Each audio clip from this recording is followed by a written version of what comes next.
I wanted to come on here today and speak a little bit about death and dreaming. So, these two have so much in common. And what I wanted to bring through today is this real attachment we have to the physical dimension. And this attachment to the physical dimension leads us to not want to let go of it, to think that something bad is going to happen when we die. And so, one of the ways that dreaming weaves into this is that every time we leave this physical dimension, every day when we go into sleep, is we enter this liminal space where we begin to dissolve from our bodies. And everyone that's dreamed, which is everybody, knows the feeling of almost being free in your dreams, where you could do anything you truly desired, right? And so, if you have developed spiritual practices, dream work is one of the ways in which we really start to cultivate a sense of our consciousness. Because when you can work with your dreams, you can become lucid in your dreams, you can become conscious in your dreams, you can really manipulate the narrative in your dreams. And it becomes kind of fun and exciting to dream in this way, because what you end up doing is you end up realizing how plastic reality really is. Because the dream world is just another dimension of ourselves, right? And so when we are working with our dreams in this way, we really get to awaken ourselves to the multifaceted experience that we have. And when we can really bring our conscious awareness through into our dreams, we are given a little glimpse of what death is like. So in our culture, right, we tend to grieve the dying. We are so upset, we feel like a part of ourselves is gone, and there's nothing wrong with that. But we fail to see that when people die, they just leave the physical body, and that's it. This was just a container for the spirit, for the soul to be inside of, to live out a life. And when we die, we liberate ourselves from this body that is trapped in the 3D world, that is like a product of suffering, right? Because we tend to suffer on this planet. And so instead of being victorious and joyous that they get to really become the vastness of all that is, we are saddened, right? And so we create this projection around death that terrifies us of it.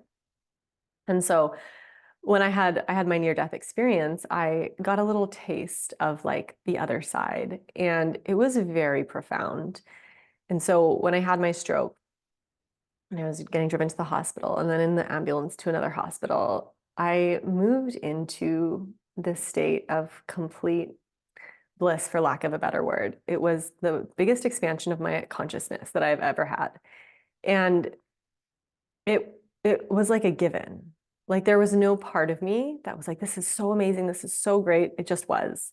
And in the isness of what it was, like I was connected to all things, the vastness, the potentiality, just watching the whole scene unfolding of people moving my body around and, having no fear. Anything that was coming in my field, it was like perfect. It just is. And so I had this real taste of the other side in a sense, where I didn't have to have the conditioning of my mind, all the belief systems that have been placed in this database, right? Belief systems, the conditioning, the projections, the misperceptions, all of the things that are creating like this false mirror of self. And when you are free of all of these things, you just get to reside in the wholeness that you are. And the wholeness that you are is linked to all things. Like we are all of the same being, the consciousness. And so to have a true sense of what it is to die is to return to the source of where you came from. And so when we work with death, like clearing our misperceptions of death, what we're doing is we're unattaching ourselves from the physical dimension, from the need of this body having to suffer, having to think that, it's all going to end. Like, what's the point? And so, however, we have a perception around death, it is kind of altering our life a little bit. Because if we think that death is the end, we hold on to life too tightly and we don't actually allow life to come in, right? And so what we're really here to do is to become a conduit of life.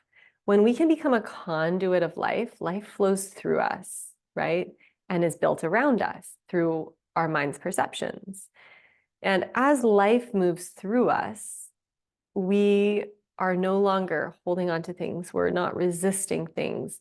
We're not thinking things need to be any other way than they are, right? We are merely a conduit for life to move through.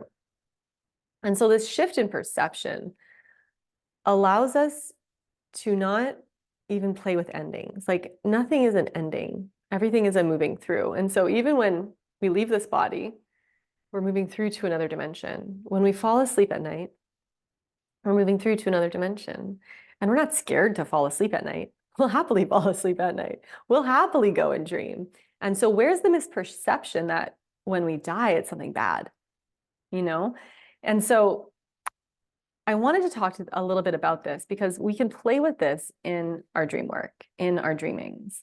And it's something that we can tap into every single day because the truth is like you're meant to live a beautiful, great life. You're meant to love it so much. Like it is the place where we get to experience the 3D world, where we get to sing, we get to taste yummy foods, we get to be with beautiful people, we get to have hardships, right? We get to have heartbreaks, we get to have all of the experiences that our soul needs to eventually evolve and become and move back into its wholeness. And so when we're in this body initially, in the conditioning of the society, we're quite fragmented. We think ourselves separate. We think that there's competition everywhere. Our ego wants to fight everything. It wants to like really work hard and burn itself out. And so the existence is really intense when it's based from the ego.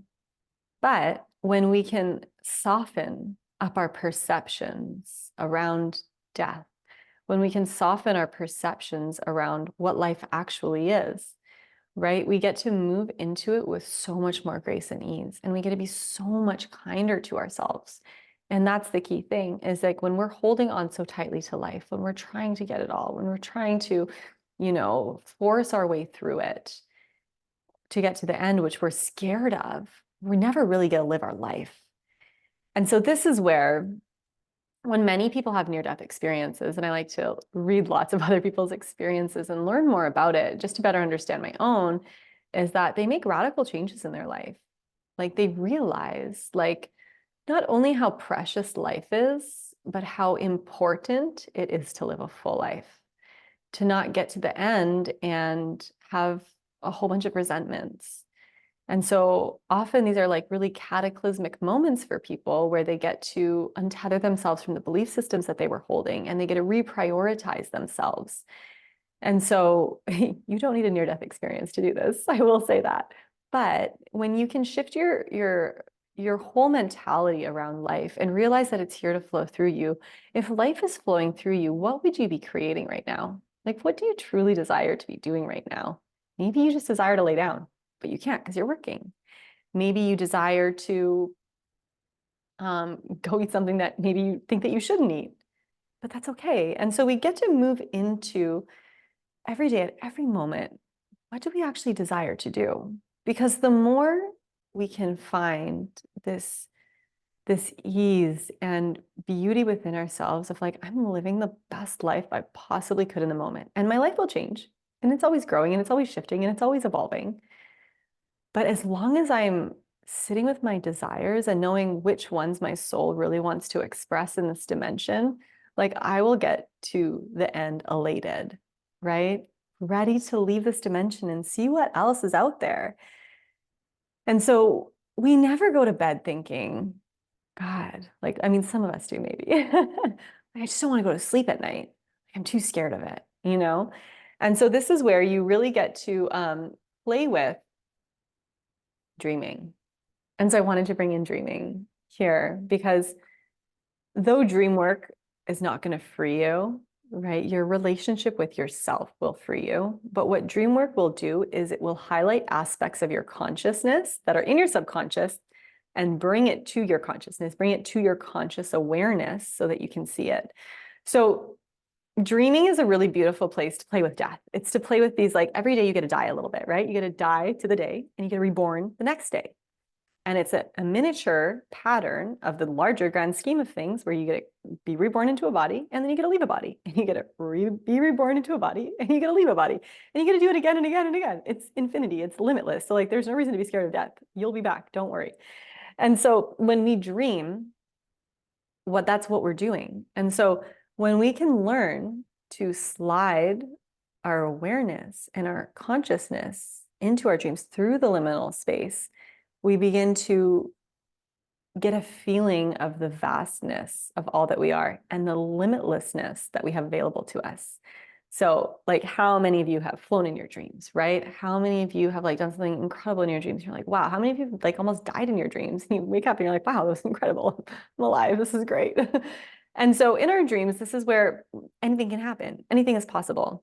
And so there are so many aspects of dreaming that you can take, right? For a lot of us, we often will only remember the dreams when we wake up. And if we're kind of like resting in bed a little bit and drifting in and out, or like, at the beach, or you're like having a little nap and you're like, half sleeping, you're in like not the deep sleep cycle. And you'll start to remember your dreams a little bit more.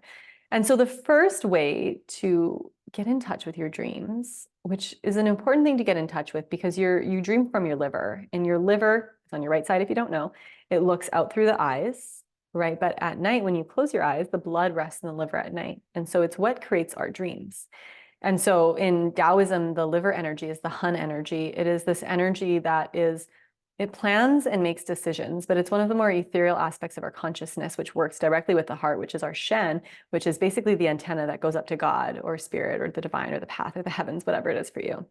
And as this antenna goes up, it's receiving the information that you need for your divine path. And so this is the path that you're meant to be walking on. It's already preordained for you. Like, you have as much free will on the planet as you want, but you only have the one path that you're meant to be walking for the highest timeline of your soul.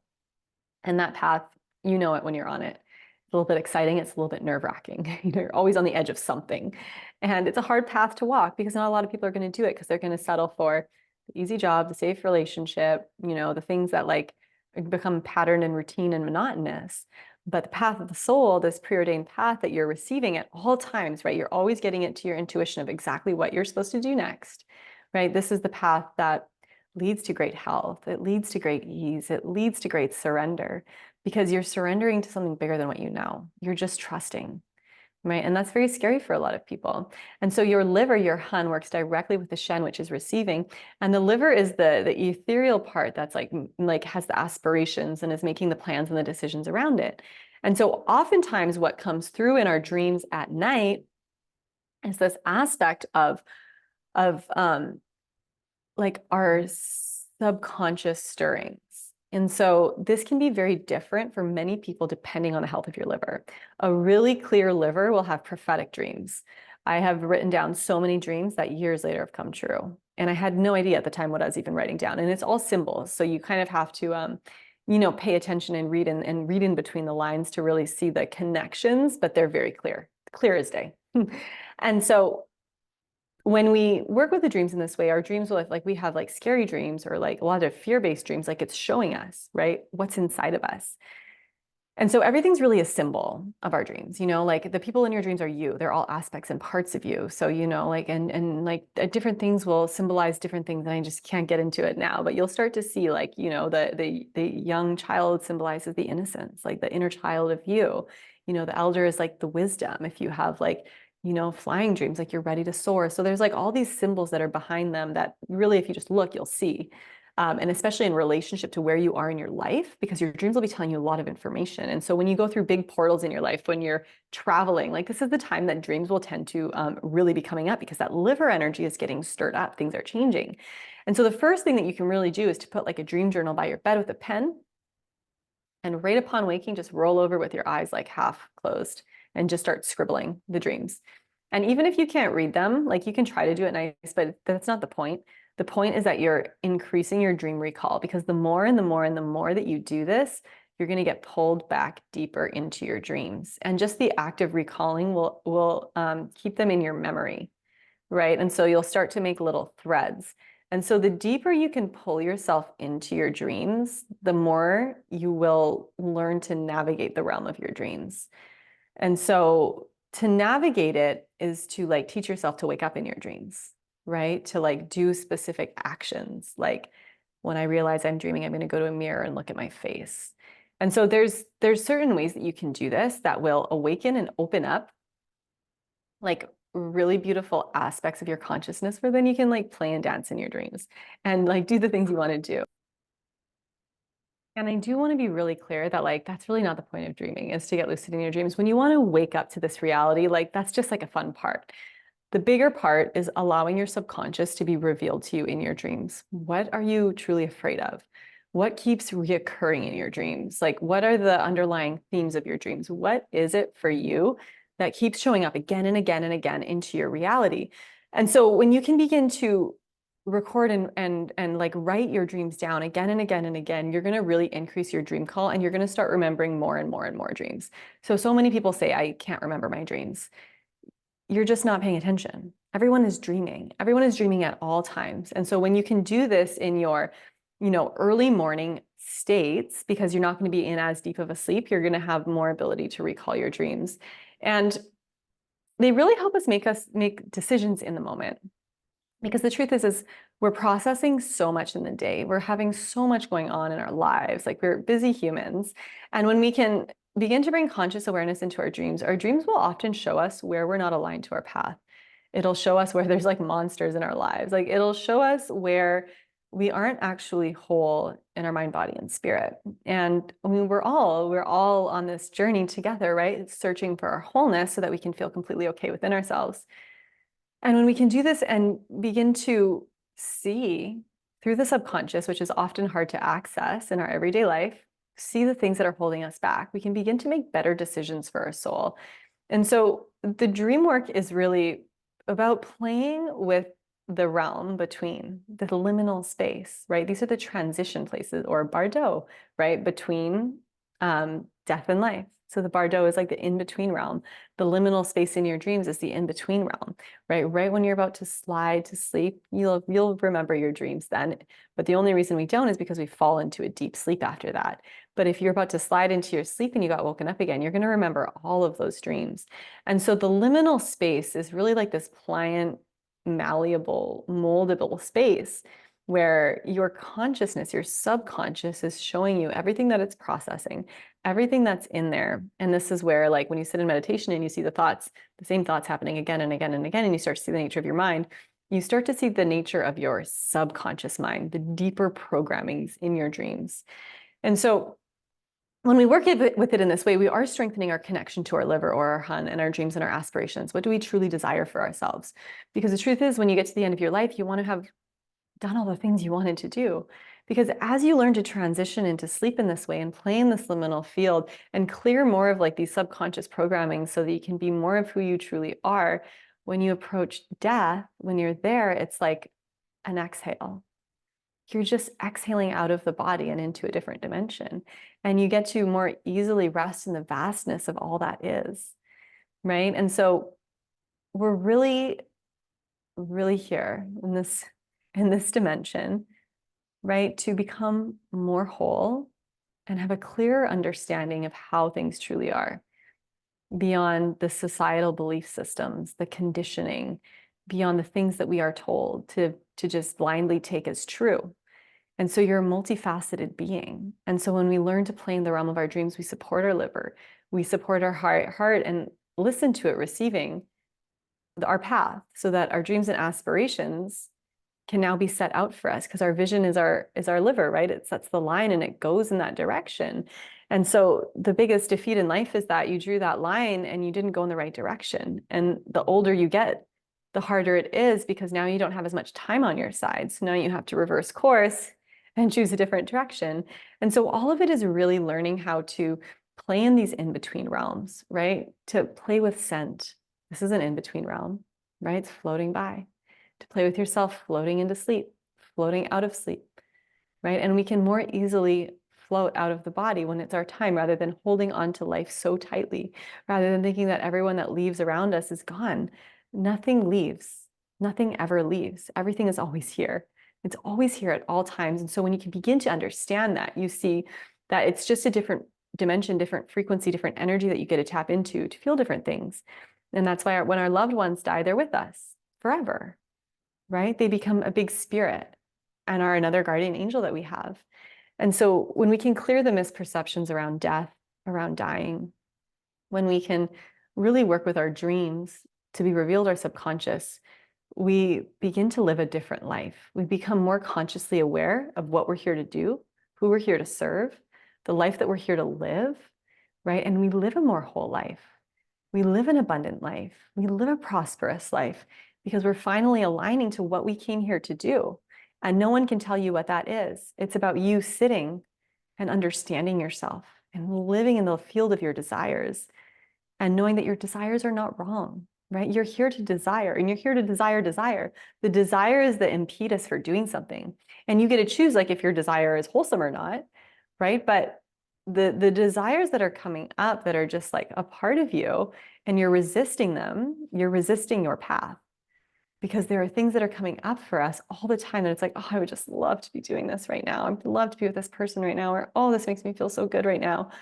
And then there's the conditioning of society that says, oh, you should not think like that. You shouldn't be like that. You have to be like straight and proper and go to work and like don't have those desires. You're allowed to feel every desire. You don't need to act on every desire. But the desire puts us in the field of our path. The desire puts us in the field of our potential because our path is our potential. It's where the great expanse of all that is opens up for us. And so when you can learn to move through your dreams like this, learn your subconscious, begin to understand yourself, you're going to see that life is going to unfold for you. It's going to move through you. You're not going to have to muscle it in the way that you once did. And so anyone can do this, right? Like I encourage you to play with your dreams and to get to know them and to get to understand them and see that morning period as a really sacred space to sit with yourself, to not have an alarm on, to not have to rush anywhere. Like how can you wake up a little bit earlier so that you can be in your dreams and get a deeper understanding of your subconscious and what is actually holding you back from what you desire, from what you want to do, from that path that is nagging at you again and again and again and again. Because the truth is you are here for so much greatness. You are limitless, right? We are limitless beings that have been put inside of this body and told that the body has limits, but it doesn't, right? And so we really get to become the vastness that we are even before we die. And when we die, you will feel the vastness that you are, that all things are. You will feel you as me and me as you, and you will feel you as everything around you because it is of the same source, right? And so this is where we pull each other home. We bring each other on our path because when we're all on our paths, life is bountiful. Life organically unfolds. We naturally choose the right things to do in every single moment, right? We don't need rules. We don't need laws. We don't need all of these things because we have found the wholeness within, right? We are no longer programmed in fear and scarcity and lack, but we're programmed in the overflowing abundance that life is because it's moving through us. And so I really encourage you, like, not all of us, again, need to have a near-death experience to understand how vast we are and how a death is a coming home and it's a releasing of this physical dimension, just like sleeping is. And really getting a dream journal and just sitting with your dreams in the morning and seeing what your subconscious is revealing to you through time, again and again and again, right? Because all of this takes time. You can't just do it one night and think you're done, but you'll go deeper and deeper every single day that you do it. And especially as the sun is diminishing, right, from the summer solstice to the winter solstice, this awakens a lot of dreams because we're getting to sleep longer and longer. And so it's more of a time of inner turning, right, where we get to start to rest within ourselves. And it's often the best place that we get to work with these aspects of our dreams because when we turn within, naturally things are going to come out. So it's just some work for you, some homework, some beautiful devotional practices so that you can see where in your life there are misalignments. And we all have them, right? And we get to choose to feel our desires and move into them. And we get to choose our highest path, no matter what society says, no matter what anyone says. Like, this is the life you have to walk, and you have to sit with yourself at the end. So would you be doing right now what you're doing in this one life that you have to live in this moment? Or would you choose something differently? And you got to ask yourself these questions, and then you got to choose a different way because it's the choice, right? You can think all you want, but the moment you make the choice is when everything changes. So I'm sending you so much love to your dreams, and I hope you got something from this. And there is a lot of little gems and little nuggets in there, and I know you got something from this. So thank you for being here.